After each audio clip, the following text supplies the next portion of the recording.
L'histoire de Notre-Dame-des-Landes remonte aux origines de la DATAR, la délégation à l'aménagement du territoire.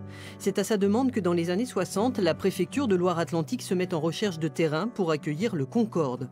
La première date importante, c'est 1974, la création de la ZAD, la zone d'aménagement différé, 1225 hectares acquis par le département. L'opposition des agriculteurs se met en marche, la crise pétrolière fait le reste, le projet va rester en veille pendant 26 ans.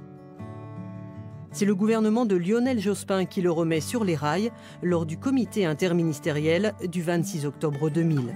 Les capacités, par exemple, du futur aéroport de Nantes, Notre-Dame-des-Landes, seront adaptées à sa vocation de plateforme d'échange entre l'Ouest et les autres pôles, notamment européens.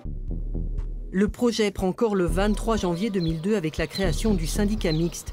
Autour de la table, François Fillon, président de la région, et Jean-Marc Ayrault, maire de Nantes.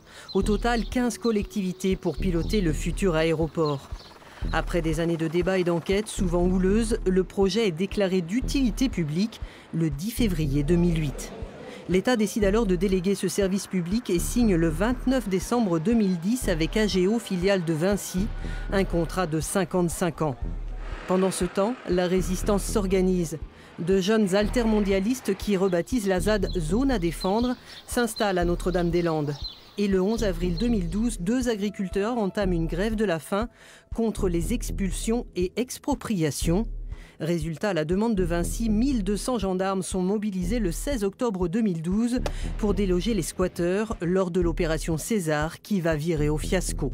Il faut alors apaiser les tensions. Le 30 novembre 2012, Jean-Marc Ayrault, Premier ministre, annonce une commission du dialogue qui va auditionner opposants et partisans, mais n'empêche pas des manifestations parfois violentes et même le blocus du pont de Cheviré.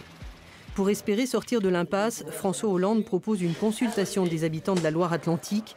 Le 26 juin 2016, les électeurs disent oui à 55% au transfert de l'aéroport, mais François Hollande est battu. Emmanuel Macron l'avait annoncé pendant la campagne. À peine élu, il nomme 3 médiateurs. Ils vont étudier la possibilité d'une alternative à Notre-Dame-des-Landes. Le 13 décembre 2017, ils remettent leur rapport au Premier ministre. 52 ans se sont écoulés depuis l'origine du projet.